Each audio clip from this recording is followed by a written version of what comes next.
Sonic Universe, issue 78.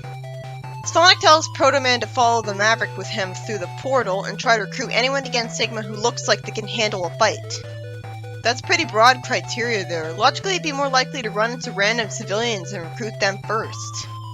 Wouldn't it make more logical sense if everyone just recruited soldiers from the militaries? Because it's so much quicker to do that than try to find out how to summon the world's heroes to them. They fly on airboards to a green place with magical floating blocks and circles. This is a little interesting as a change of pace for Sonic, but I'm just thinking that there's tons of crossovers on fanfiction.net already. They're probably way more likely to show up in fanfiction than anything official. I like that Sonic said at least it's sunny here. At first I didn't look at the words Alex Kidd because they were drawn differently than the world of, and I was paying attention to the dialogue, not letters that looked like they were just the worthless title of a story, which I usually ignore. I wasn't trying to predict which new franchises would be brought in, so I guess anything would surprise me. But Alex Kidd is a logical choice because he was the original intended mascot of Sega, so he deserves it. I say that, but we get introduced to them playing rock, paper, scissors with a bad guy, which is how the boss fights in that game usually are. So that makes for a protagonist that's really inexperienced with fighting real threats. Good thing it said that the heroes are desperate, so they'll recruit literally anyone.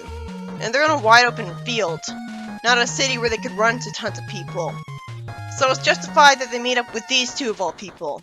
As by coincidence, that's where the portal happened to show up. Maybe it's not a coincidence. Maybe because Sigma's such a powerful computer now, he's able to figure out where the main heroes of planets are. So he specifically sent his Mavericks to target the heroes to get them out of his way. As for why he doesn't just have them captured to be roboticized and corrupted, well, I don't know, maybe that is part of its plan. But he's just a stupid sadist if it isn't. It'd be smarter to just take advantage of them.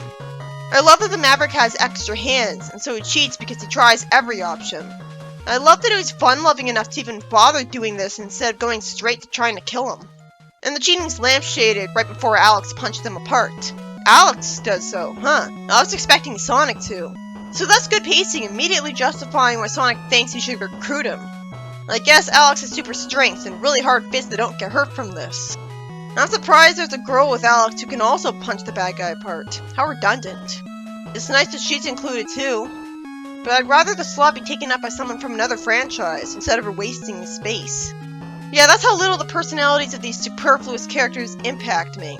They just come off as new fighters in Super Smash Bros., not as people in a story. It turns out the Mavericks that the heroes were following were putting Unity engines on the planets they were visiting, so there was even more reason for them to go there. Is the name Unity Engine an intentional reference to the Unity physics engine for games? That'd be cool. What was the point of wasting 2 panels on Stella playing rock, paper, scissors and saying that she wins and says to go fight Sigma? They would have both wanted to fight him anyways. The planet's main bad guys must not be so dangerous if they settle for playing rock, paper, scissors instead of killing them. They just want to have fun, I guess, and don't actually take things seriously. Why show off his world and not try to explain that? They're not lampshading that rock, paper, scissors weirdness, really? Sonic's faced with this. I thought he'd be a little confused. He could be talking to a different hero from a different series for all the difference it makes. That's not character interaction. If the whole plot is just going to be them recruiting, that's a pretty basic, no-effort plot. Then we see the main protagonists of Ghosts and Goblins about to fight the Demon Lord's dragon. I guess it's cool that they got away with having Demon in a Sonic comic. I was happy to see him, but only because I've seen Let's Plays and reviews of his games that were entertaining because they're too hard. His only character seems to be a typical brave hero. The fight's interrupted before it begins because some robots show up with an engine. Why is one of the evil robots think this evil castle's a dump? He's just a bad guy. I guess even the robots retain most of their original personality, and the only thing that's changed is that now they love working for Sigma, so the original him also had this opinion. It's pretty interesting that Arthur mistakes the robots for good guys that came to help him and asked for their help in slaying a dragon. I guess they're just programmed to be dicks because Sigma's a sadist and they're in a hurry to leave this world on his orders. And again, they might be programmed to attack him so that they could roboticize him later. Then Bunny and Zero come to the rescue. It's interesting that the Demon King actually acts like a person, and not just a video game villain for a second, and asks what's going on. Now Bunny actually tells him what's at stake here, after naturally reacting to seeing him. So he breathes fire and calls a truce with Arthur. This is like if the end of a Ghosts and Goblins game was interrupted. It's so cool because this would never happen in one of those games. I'm baffled that he can actually get his armor back on though. That's not actually more logical because if it's so fragile that it falls apart that easily, like no armor would, there's no way he'd be able to get it back on after that. Isn't it convenient for Bunny that she was able to take the time to explain herself to the Demon King instead of getting attacked and interrupted by one of the bad guys? I guess Zero was covering her. So he's actually calling a truce with him against Sigma himself, not just the robots bothering his world. That's cool, he's being a good guy for once. Oh come on, why do we have to see an extra page wasted on Sigma again? I would have preferred to see Bunny fight a dragon. Sigma complains about his forces being interrupted, and is smart enough to actually take the hero seriously. So he decides to make sure they have nowhere to return by attacking the Sky Patrol. What took him so long? And again, we didn't need to see this, we could have just seen the Sky Patrol get attacked. Anyways, I love that we see Knuckles point out that there's another floating island in Skies of Arcadia, where someone's already battling a robot. He really is the perfect guy to come here. A smug guy says correctly that smart guys use ranged weapons, but then he gets hit by ranged attacks himself. It's a shame because he was right. But this acts like he wasn't. I couldn't care less about this franchise, so it's just wasting comic space. Wait, there's someone with a boomerang other than Styx? Aside from smugness, the only personality I'm seeing from these characters is hero and video game. So why should I care? Why is all this comic space wasted on them fighting? I just want to see the Sonic characters fight. This is boring. So they stop the Maverick without Knuckles' help. I like that Knuckles says he could have done that without any magical help, clearly being disappointed they didn't get to fight. So he explains the situation and they agree to help. Why are they calling themselves rogues if they're all about helping people? Why isn't this lampshaded?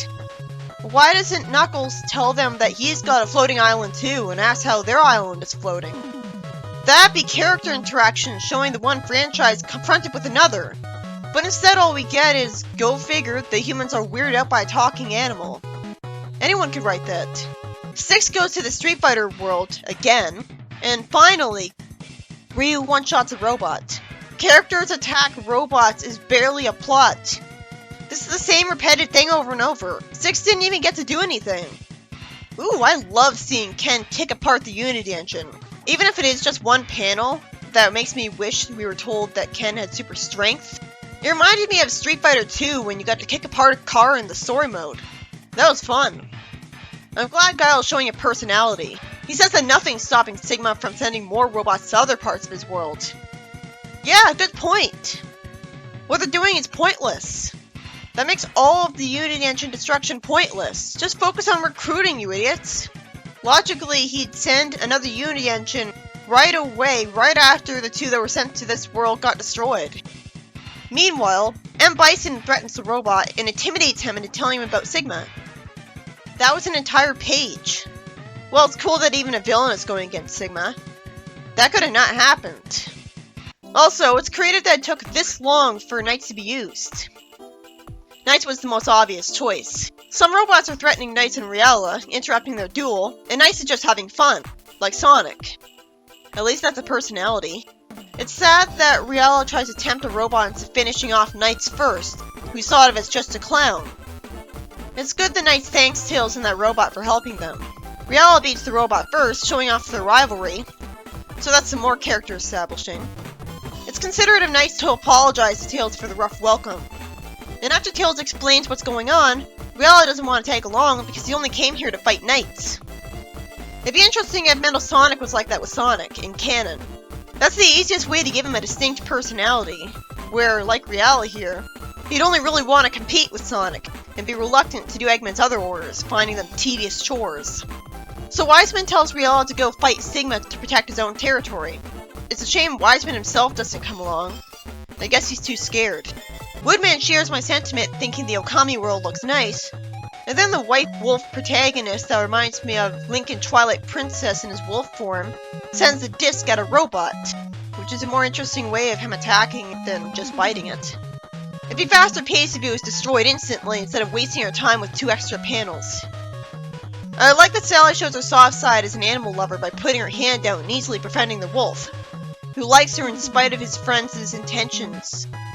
So she gets their help as this repetitive, predictable story keeps dragging on, being the same short and predictable story over and over, just with a different coat of paint. The story ends with a Sky Patrol being threatened by Sigma with cream on it. I'm glad this issue ended. Is this all the recruitments? So how do the heroes know when to stop? It's not like they see a time limit at all times, so they know that they have to stop. This issue is by Ian Flynn, and it was just the same thing over and over again. The Sonic and Mega Man heroes go to other franchises to fight robots, and then recruit the most important characters there to fight Sigma. It's awesome that the main villains of the places to decide to fight Sigma too. Other than that, it was just the same repetitive story repeated, but with a different setting and character cast every time. Not that it even made a difference plot-wise.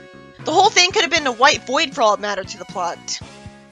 At least it was all franchises I care about, with the exception of Skies of Arcadia, which at least has a cool name and had characters with magical powers. That's good. But they have no personalities. It could be Final Fantasy. Most of them don't have personality so far. So my standards were so low from boredom that I loved any establishing character moment I could get. Every bad guy died in one hit, not in an interesting fight. And is it really canon that Sigma is intentionally only putting the Genesis portals and Unity engines in front of the heroes of those planets? Because if it wasn't canon that he was intentionally doing that, then it would just be impossible coincidences that all the portals show up in front of the most important characters of each franchise. Isn't Sigma so arrogant that he thinks everyone is beneath his notice? That's what Sally said.